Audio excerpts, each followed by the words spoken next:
لیکن ابھی جو میں نے آپ کو بتایا، جب ملک پر اندھیرا چھایا رہا تو اس وقت باپ وہاں پر موجود ہے، وہ عدالت کر رہا ہے اس گناہ کی جو کہ یسوع پر لادا گیا تھا۔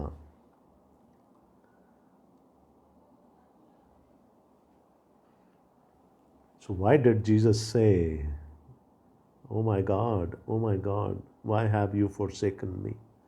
ایک جو یہاں بات نوٹ کرنے کی ہے کہ کبھی بھی خداوند یسوع مسیح نے خدا باپ کو اس طرح سے مخاطب نہیں کیا، ہمیشہ باپ کہہ کر، خدا کہہ کر کبھی مخاطب نہیں کیا۔ یہ پہلی دفعہ ہے جب وہ اے میرے خدا تو نے مجھے کیوں چھوڑ دیا، why have you forsaken me؟ So did God really forsake his son؟ میں نے کہا وہ وہیں تھا، he was there judging the sin of the world۔ تھوڑا سا اس کو ایکسپینڈ کرتے ہیں سمجھنے کی غرض سے۔ میں نے کہا ٹھٹھے مسلسل ٹونٹ کر رہے ہیں لوگ، راہ چلتے ہوئے لوگ بھی، وہ غدار بھی، وہ سردار کاہن اور فقیہ بھی، وہ رومی سپاہی بھی، سب اپنے اپنے انداز سے یسوع کو ٹونٹ کر رہے ہیں، یسوع کو ریڈیکیول کر رہے ہیں، اس پر طنز کر رہے ہیں۔ اور مطمع نظر کیا ہے ان کا؟ یہ کہنا کہ یہ مسیح نہیں ہے، یہ مسیح نہیں ہے۔ ایسے میں خداوند یسوع مسیح چلا اٹھتے ہیں، اے میرے خدا تو نے مجھے کیوں چھوڑ دیا۔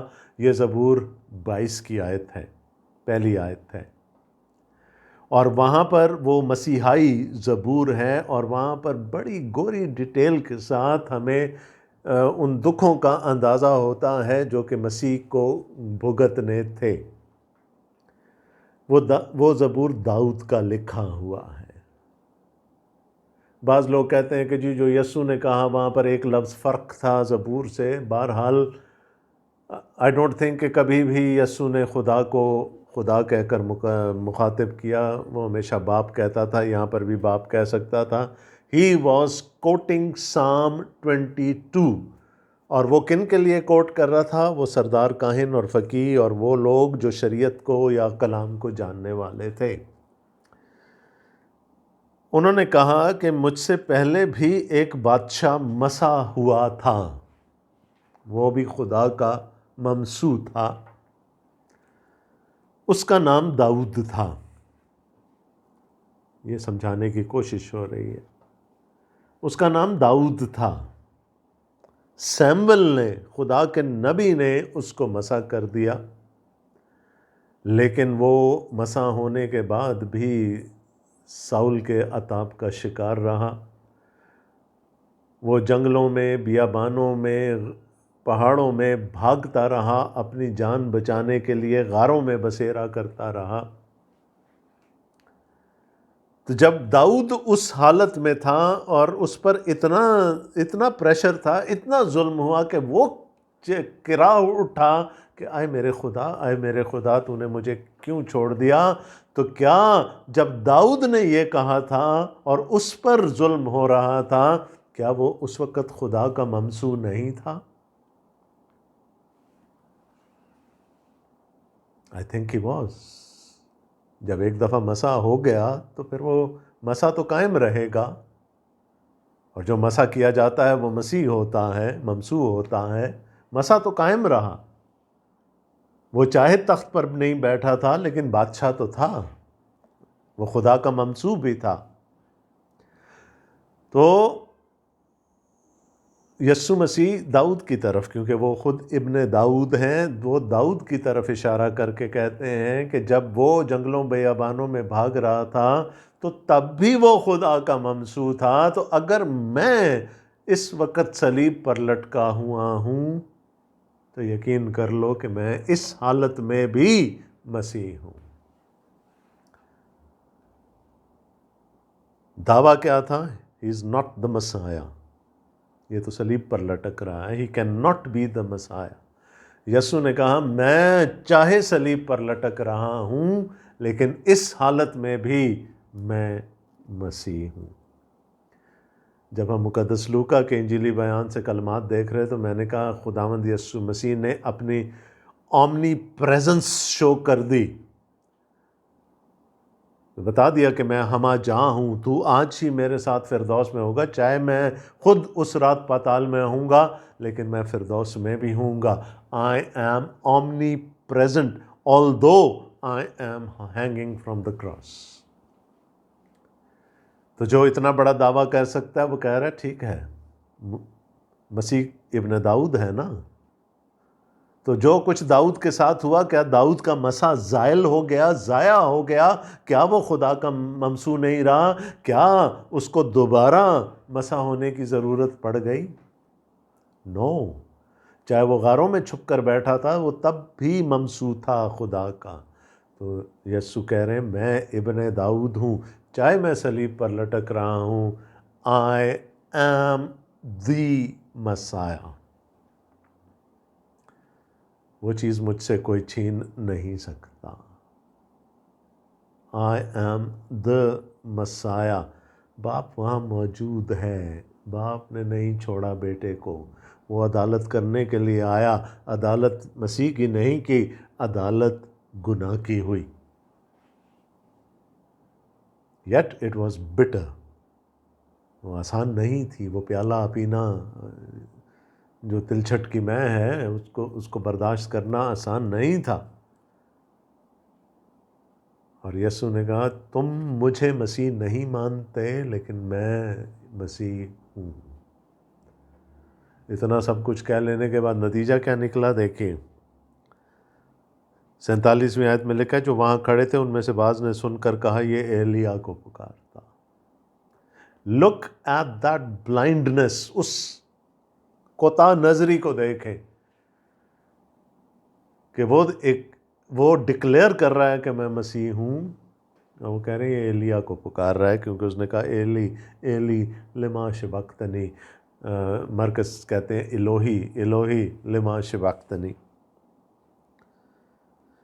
اور فوراً ان میں سے ایک شخص دوڑا اور اسپنج لے کر سرکہ میں ڈبویا اور سرکنڈے پر رکھ کر اسے چسایا، مگر باقیوں نے کہا ٹھہر جاؤ دیکھیں تو ایلیا اسے بچانے آتا ہے، نہیں prolonging his death for a little more while, دیکھتے ہیں ایلیا اس کو بچانے کے لیے آتا ہے۔ یسوع نے پھر بڑی آواز سے چلا کر جان دے دی اور مقدس کا پردہ اوپر سے نیچے تک پھٹ کر 2 ٹکڑے ہو گیا اور زمین لرزی اور چٹانیں تڑک گئیں۔ ہیکل کا پردہ 2 لخت ہو گیا۔ آپ کو پتہ ہے کہ ہیکل کی جو مقدس تھا، جو مرکزی مسکن تھا، جو مرکزی مکان تھا، وہ ایک کمرہ تھا جس کو ایک پردہ 2 حصوں میں تقسیم کرتا تھا۔ پردے کے پیچھے پاک ترین مکان جہاں پر عہد کا صندوق ہوتا تھا، جہاں خدا کی کفارہ گاہ تھی، جہاں خدا موجود ہوتا تھا، نو ایکسیس۔ سال میں صرف ایک دفعہ سردار کاہن ایڈیکویٹ قربانیاں چڑھانے کے بعد وہاں جا سکتا تھا۔ یسوع کی موت پر ہیکل کا پردہ بیچ میں سے پھٹ گیا، ایکسیس مل گئی لوگوں کو، کامن ہو گئی، خدا جو تھا وہ سب کے لیے ایکسیسیبل ہو گیا۔ یہ یسوع مسیح کی صلیب کا اعجاز ہے، یہ اس کی فضیلت ہے کہ اس کے وسیلے سے اب باپ تک ہماری رسائی ہو سکتی ہے۔ ایک شخص ہے جو یہاں نیچے بیٹھا ہوا ہے، باقی تو ٹھٹھے مار رہے ہیں، اتنی باتیں سننے کے بعد بھی کہتے ہیں شاید یہ ایلیا کو پکارتا۔ ایک شخص ہے جو نیچے بیٹھا ہوا ہے اور وہ ہے رومی حکومت کا صوبیدار، جس کو ڈیتھ کو ویریفائی کرنا تھا، جس کو یسوع مسیح کی موت پر سگنیچر کرنے تھے۔ رومی ہیں، اور 54 ورس میں لکھا ہے 54ویں آیت میں، پس صوبیدار اور جو اس کے ساتھ یسوع کی نگہبانی کرتے تھے پہنچال اور تمام ماجرا دیکھ کر بہت ہی ڈر کر کہنے لگے کہ بے شک یہ خدا کا بیٹا ہے۔ جن کو جاننا چاہیے تھا انہوں نے نہیں جاننا، شاید تھوڑی دیر پہلے یہ بھی ٹھٹھا کر رہا ہوگا کہ تو کیسا یہودیوں کا بادشاہ ہے، لیکن مان گیا کہ یہ واقع ہی خدا کا بیٹا ہے، اور یوں صلیب پر جو پہلی کنورژن ہوئی وہ غیر قوم میں سے تھی۔ یہ بھی صلیب کا اعجاز ہے، صلیب کی فضیلت ہے کہ جو کچھ یسوع کرنے کے لیے آیا تھا وہ ہو گیا۔ ایک رومی صوبے دار یسوع کو خدا کا بیٹا مان گیا، اور جس نے مان لیا کیا نجات اسے دور رہ سکتی ہے؟ تو وہ جو مشن تھا خدا کا، جو خدا نے ابراہم سے وعدہ کیا تھا، دنیا کے سب قبیلے تیرے وسیلے سے برکت پائیں گے، وہ صلیب پر آ کر مکمل ہو گیا۔ پہلا ایمان لانے والا شخص ایک غیر یہودی تھا۔ یسوع جو صلیب پر لٹکا ہوا ہے وہ تب بھی مسیح ہے۔ اسی لیے پولس رسول کہتا ہے کہ خدا نہ کرے کہ میں مسیح مصلوب کے علاوہ کسی اور چیز کی منادی کروں۔